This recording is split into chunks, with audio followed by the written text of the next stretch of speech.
Throat cut in the deadly Harem Coup. In 1155 BC, Egypt was ruled by Ramesses III, a powerful pharaoh who had successfully defended his kingdom against foreign invaders and maintained order throughout the land. He was the second king of Egypt's 20th dynasty and had reigned for over 30 years. But inside the walls of his own palace, a deadly conspiracy was forming. His secondary wife, Ta, became determined to place her son, Pentawere, on the throne instead of the designated heir. The plot involved multiple conspirators from the royal harem and even included high-ranking officials and military men.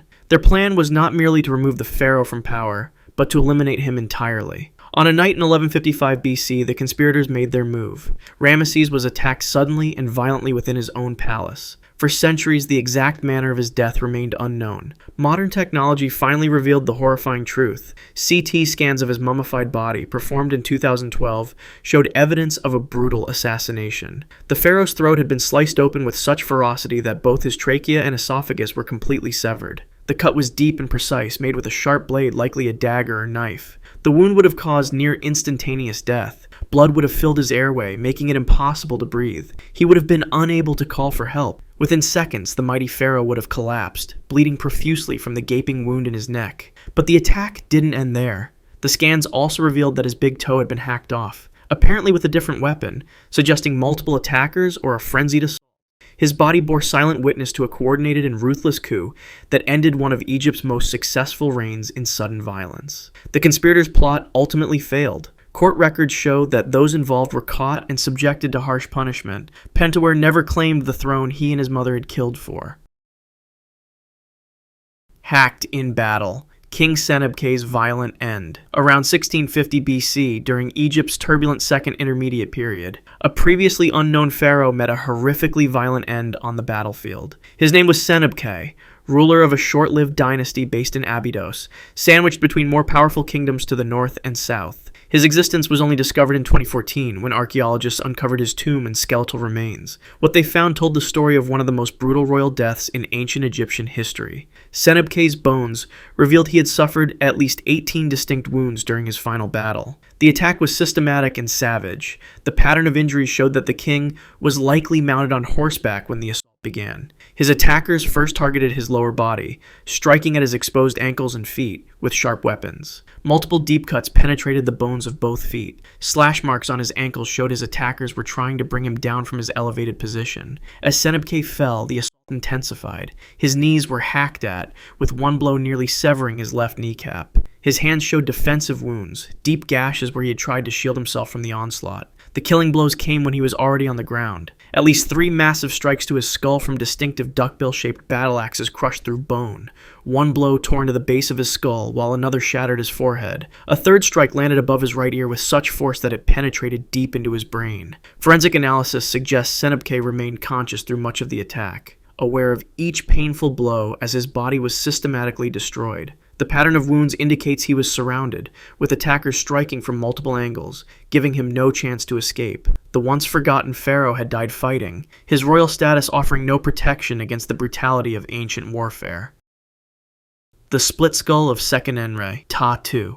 During the 17th dynasty, around 1560 BC, Egypt was partially occupied by the Hyksos, foreign rulers who controlled the northern territories from their capital at Avaris. In the southern city of Thebes, Pharaoh Seqenenre II led a resistance against these invaders. His mummy, discovered in the 19th century, tells the gruesome story of his final moments, a death so violent it shocked even experienced archaeologists. Modern CT scans and X-ray analyses have revealed the full horror of how this pharaoh died. His skull bears the marks of at least 5 separate, devastating wounds. The first blow struck his forehead, a massive impact that fractured his frontal bone and would have instantly incapacitated him. A second crushing strike landed above his right eye, shattering the orbital cavity. Another blow smashed into his nose with such force that it broke through to the base of his skull. The pattern of injuries suggests Seqenenre was not simply killed, but systematically executed. A deep stab wound at the base of his skull shows where a dagger or spear was driven upward into his brain. The placement indicates his attackers knew exactly where to strike for maximum effect.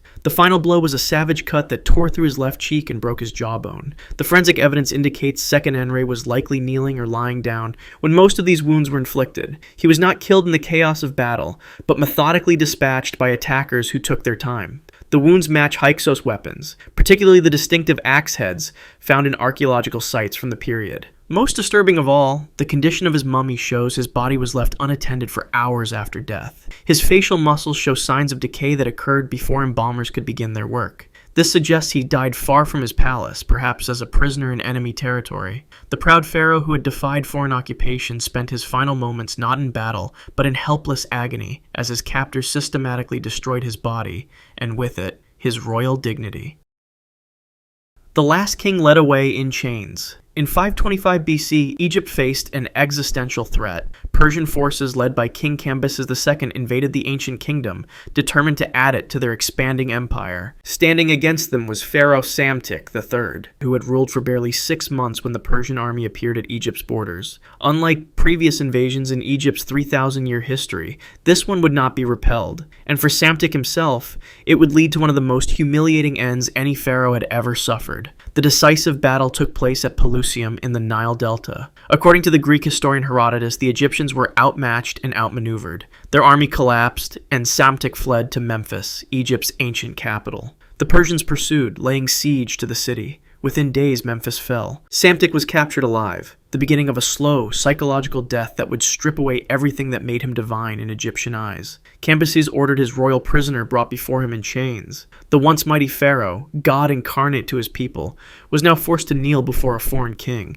But Cambyses wasn't satisfied with mere capture. He orchestrated a spectacle designed to break Senebkay's spirit completely. The pharaoh was forced to watch as his son and 2,000 young Egyptian nobles were paraded past him, bits in their mouths like horses, on their way to execution.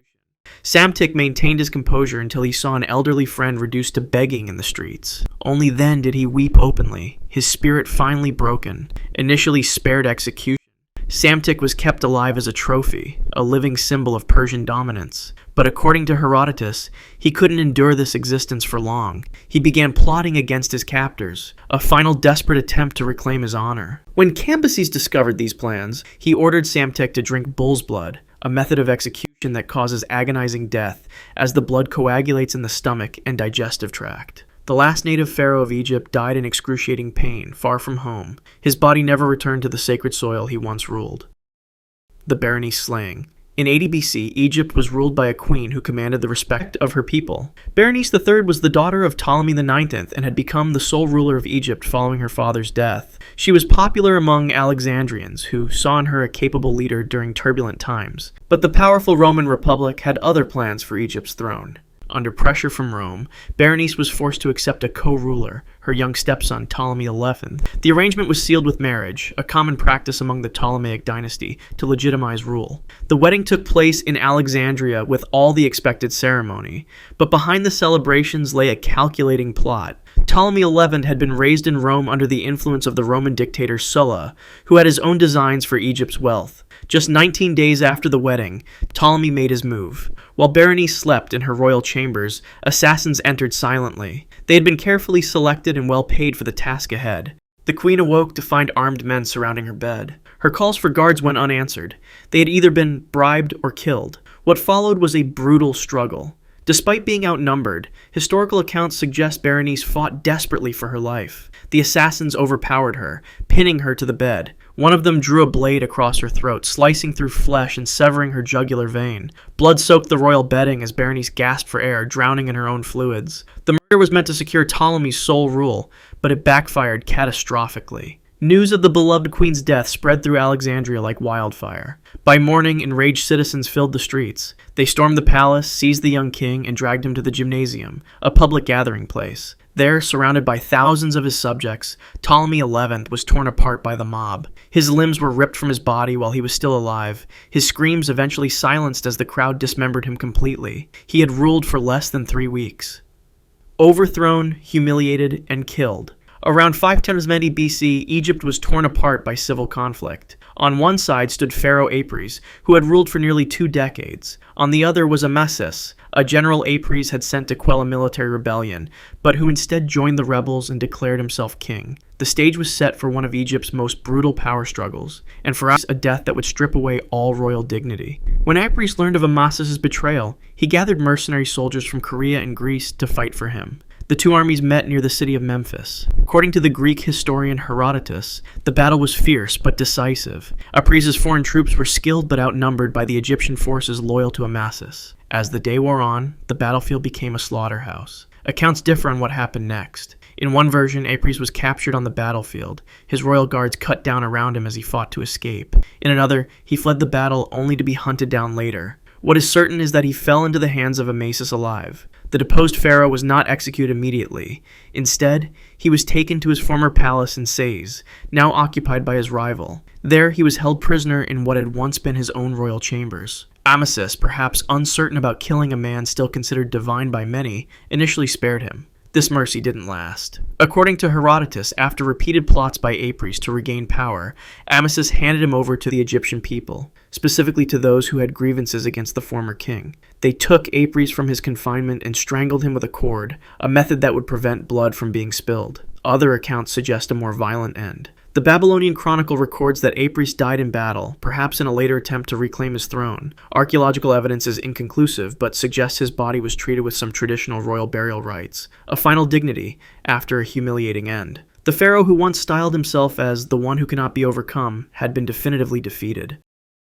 Assassinated in his sleep. In 1962 BC, Egypt's powerful 12th dynasty had been founded through conquest and careful political maneuvering by Pharaoh Amenemhat I. He had risen from the position of vizier to seize the throne, establishing a new royal line that would dominate Egypt for nearly 2 centuries. He ruled for 30 years, crushing rebellions and securing Egypt's borders. But even the mightiest ruler remains vulnerable while he sleeps. According to the story of Senebkay, one of ancient Egypt's most famous literary works, the assassination took place in the dead of night. The palace in the capital city of Ichitawi was quiet, with only the night guards making their rounds through the darkened corridors. Amenemhat had retired to his private chambers, surrounded by luxury but with fatally few protectors. The conspirators were members of his own royal guard, men specifically chosen to protect him. Historical texts suggest they may have been acting on behalf of rival court factions, possibly even including members of the king's own family. They had carefully planned the attack, selecting a moment when the pharaoh would be most vulnerable. The guards entered his chamber silently.